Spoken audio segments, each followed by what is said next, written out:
In the northernmost reaches of Mongolia, beyond the whisper of roads and the touch of cities, lies a world that time has forgotten. Here, the air grows thin and cold, and the horizon stretches endlessly, fading into the wild borderlands of Siberia. Few people have seen this place, and even fewer have lived here long enough to call it home. This is the realm of the Dukha, one of the world's last remaining tribes of reindeer herders. They are a small community, numbering only a few hundred. Yet, within their lives lies a story as vast as the landscape they inhabit, a story of resilience, faith, and an unbreakable bond between human and animal. For centuries, the Dukha have followed the rhythms of nature. They move with the seasons, migrating through the Taiga forests that sprawl between Mongolia and Russia. In winter, they descend to the lower valleys, where the snow is softer and the wind more forgiving. In summer, they ascend to the highlands, where the pastures are rich and the reindeer can graze freely. To the outside world, this existence may seem isolated. To the Dukha, it is freedom. Their relationship with the reindeer is one of deep respect and interdependence. To them, the reindeer is more than an animal, it is a companion, a provider, and a spiritual guide. From its milk, they make cheese and butter. From its hide, they craft clothing, boots, and bedding. Its antlers are used for tools and decoration, and its strength carries them across mountains no vehicle could traverse. The reindeer is woven into every part of their lives, as vital as air, water, or fire. The Dukha believe that the forest around them is alive, that every tree, every rock, and every river possesses a spirit. To harm these spirits is to disturb the delicate balance of the world. Their faith, often described as shamanism, is not a religion of temples or written scripture. It is a way of living in harmony with nature, guided by reverence and humility. They speak to the spirits through ritual, song, and the rhythmic beating of drums. When illness strikes, when storms rage, or when a child is born, the Dukha turn to their shamans, spiritual mediators who can bridge the worlds of the seen and unseen. Through trance and chant, they seek counsel from the ancestors and call upon the forest spirits for healing and protection. Among the Dukha, the reindeer is considered a sacred messenger in this dialogue between worlds, a creature of purity and power that carries prayers upon its breath. In the long winters, when temperatures drop below 40 degrees below zero and daylight lasts only a few hours, the Dukha find warmth not only from their fires but from their connection to one another. Families gather in their traditional tents, made of reindeer hides stretched over wooden poles. The interior is simple: a central fire for heat and cooking, low wooden beds covered with furs, and a few handmade tools and utensils. Everything they own can be packed and moved within hours. They live lightly upon the land, taking only what they need, giving back what they can. Each dawn begins in silence. The men rise first to tend to the reindeer, ensuring they are fed, groomed, and protected from predators. The women prepare breakfast, often bread baked over the fire, curds made from reindeer milk, and tea brewed with wild herbs gathered from the forest. The children help with the chores before heading to a small tent that serves as a school. There, they are taught not only basic literacy but also the ancient stories and language of their people. Their native tongue, Tuvan, is as fragile as the ice that forms over the rivers each winter. Spoken by only a few hundred people and written by none until recently, it faces extinction. For generations, the Dukha language lived only in oral form carried through lullabies, folk tales, and songs of migration. But as younger generations learn Mongolian, and as the modern world encroaches, the old words risk fading forever. In recent years, efforts have begun to preserve this heritage. Teachers now visit the camps, introducing a written version of Tuvan using the Cyrillic alphabet. The lessons are simple, the materials few, but within those small classrooms burns a hope that the voice of the ancestors will not be lost. Life here is not easy. The Dukha face challenges that threaten their very survival. Climate change has begun to alter the delicate balance of their ecosystem. Winters are less predictable. The reindeer's pastures are shrinking as the forest shifts. Diseases, once rare, now spread more quickly. In the past, the Dukha could move freely between the Russian and Mongolian sides of their ancestral lands. But modern borders have made such movement difficult. Their territory grows smaller, even as the world beyond grows ever larger. Yet the Dukha endure. Their resilience is as much a part of them as the cold air they breathe. They have seen empires rise and fall. They have watched borders change, languages evolve, and cultures vanish. Through it all, they have remained steadfast, humble, and deeply connected to the wilderness that defines them. The story of how they came to Mongolia is one of displacement and survival. Decades ago, when the Soviet Union sought to integrate the reindeer herders of Siberia into collective farms, the Dukha resisted.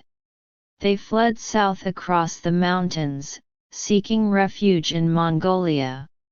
Here, they found sanctuary, though life was not without hardship. Over time, they became a part of Mongolia's diverse cultural fabric, even as they held fast to their distinct traditions. For the Mongolian government, the Dukha have become both a symbol and a treasure, living proof of the nation's ancient ties to the natural world. Efforts are made to support them, through healthcare, education, and tourism programs that showcase their way of life. But modern attention brings its own kind of danger. The more outsiders come to see the reindeer people, the more their world risks becoming a spectacle rather than a sanctuary.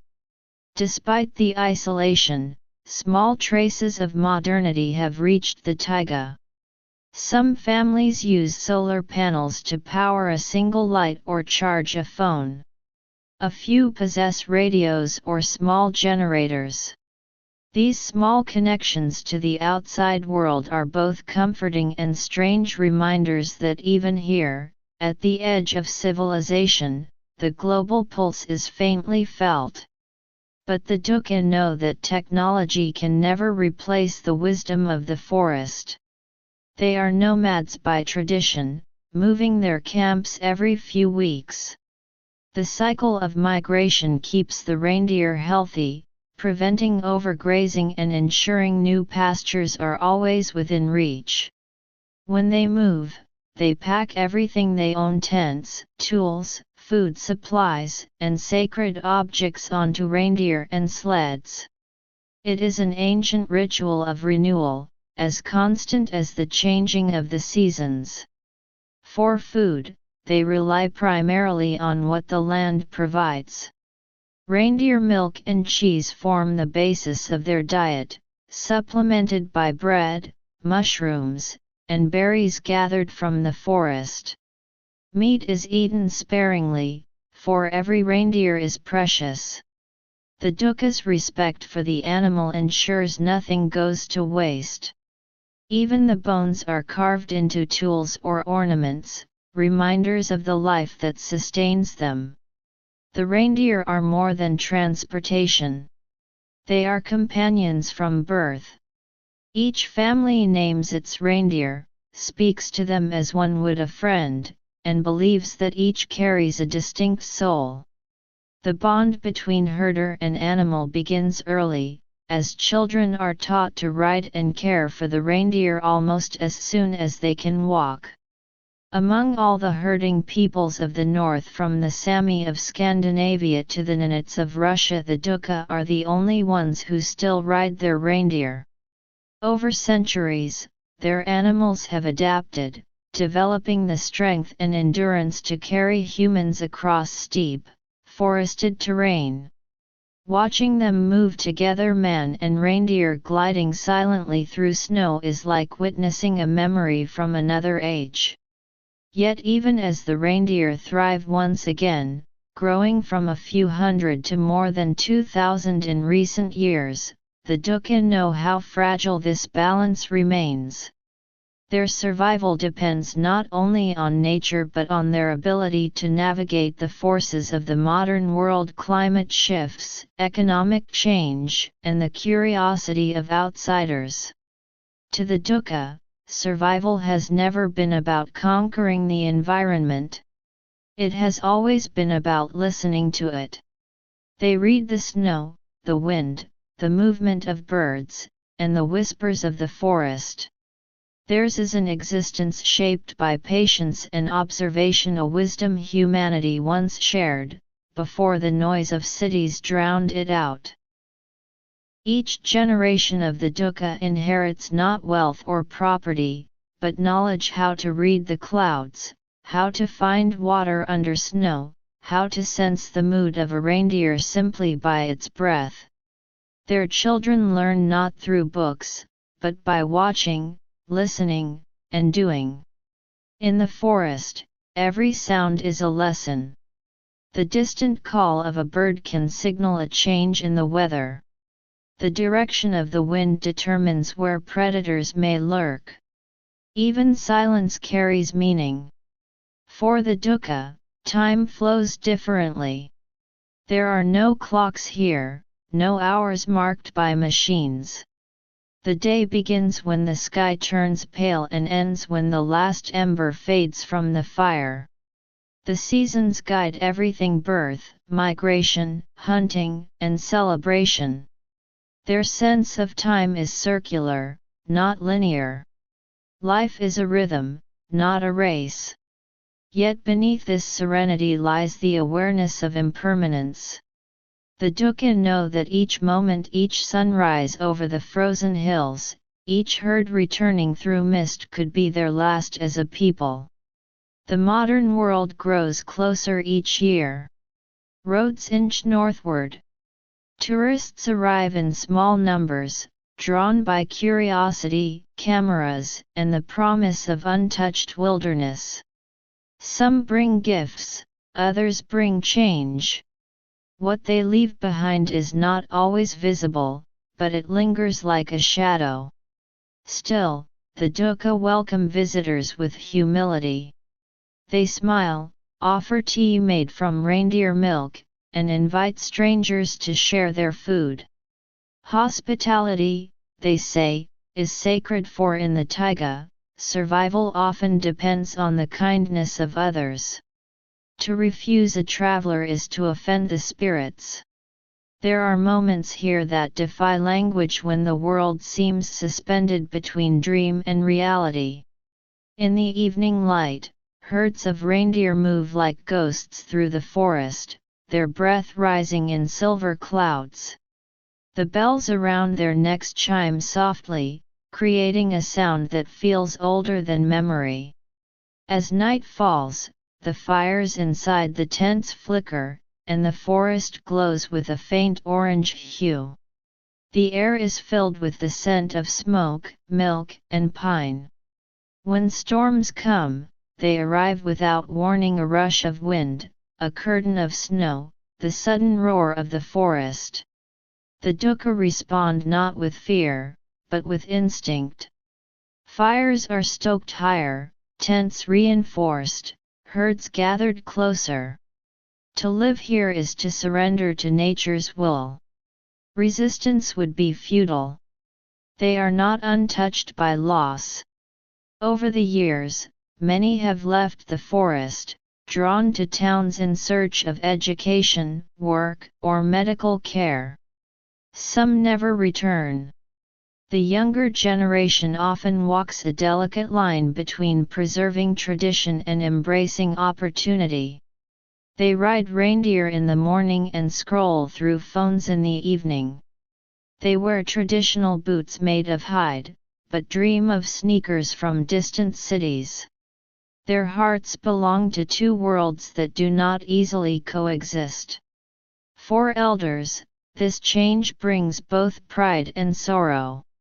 They know their children must adapt to survive, but they also fear what may be lost in the process. The songs sung to newborn calves, the legends told beside the fire, the unspoken understanding between man and nature. In a world that moves faster every year, will there still be time for silence?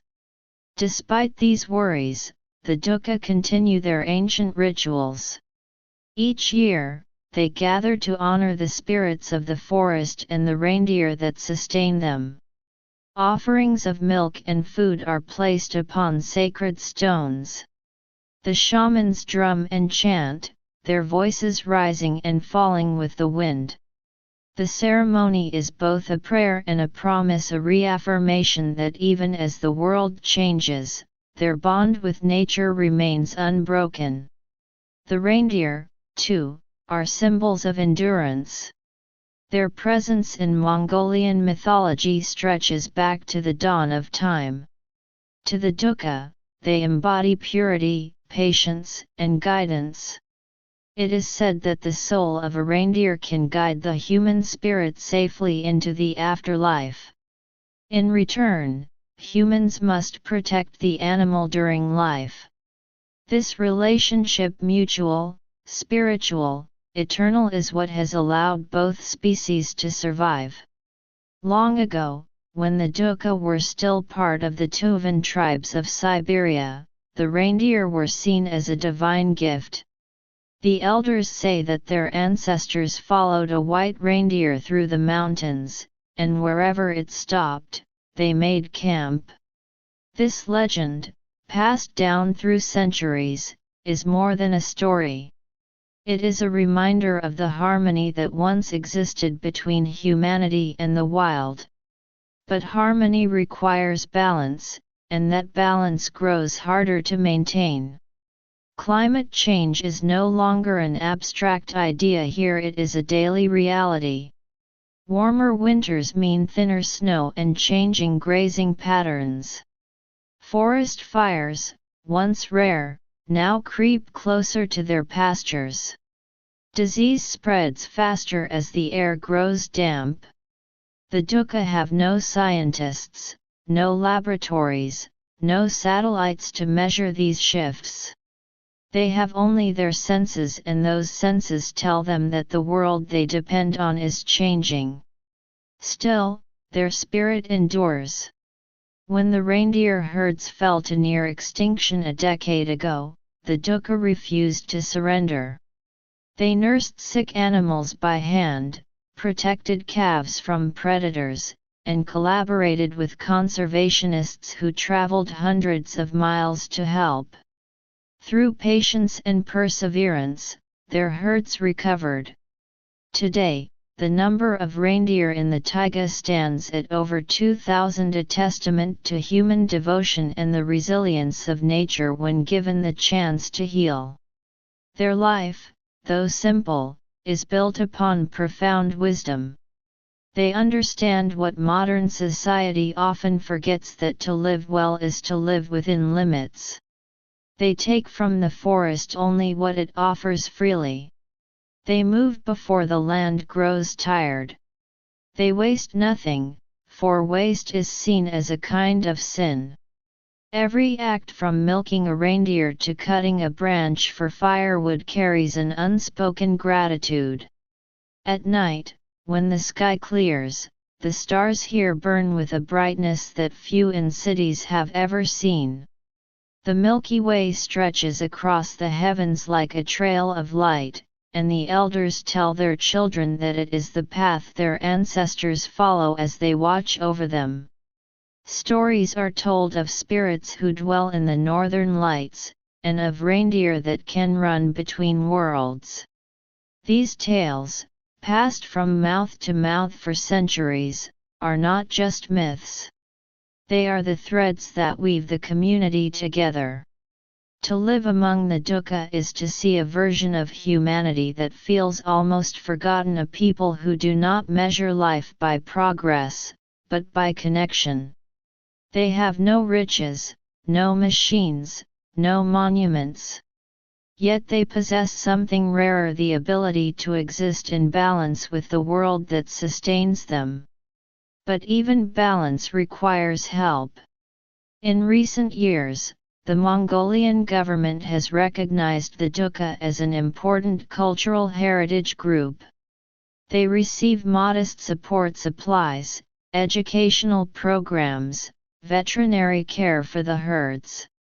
Tourism, when managed respectfully, provides some families with income. But every visitor brings a question: how much exposure can a fragile culture endure before it begins to change beyond recognition? There are those who see hope in adaptation. Some Dukha youth have returned from towns to teach their elders new ways of preserving tradition, recording songs, documenting rituals, and using technology to share their culture with the world. Through social media and digital storytelling, the voices of the Dukha reach far beyond the Taiga. Ironically, the same tools that once threatened their way of life now help protect it. And yet, their greatest strength remains their humility. The Dukha do not seek fame or pity. They ask only for the right to live as they have always lived, in peace with their reindeer and their forest. When asked what they fear most, an elder once replied simply, "Forgetting." To him, the loss of memory, the silence of old songs, the disappearance of ancestral names would be a greater tragedy than any hardship of weather or hunger. In many ways, the story of the Dukha mirrors the story of humanity itself. Once, all people lived in rhythm with the land. We knew the seasons not by calendar, but by instinct. We honored the animals we hunted and the rivers we drank from. The Dukha remind us of that forgotten wisdom, that true survival depends not on domination, but on harmony. As dawn breaks over the Taiga, the mist begins to lift. The herds stir, their breath rising in silver plumes. The air is filled with quiet bells and the soft murmur of human voices. Another day begins just as it has for countless generations. The sun climbs slowly above the horizon, casting golden light across the valley. In this stillness, the world feels whole.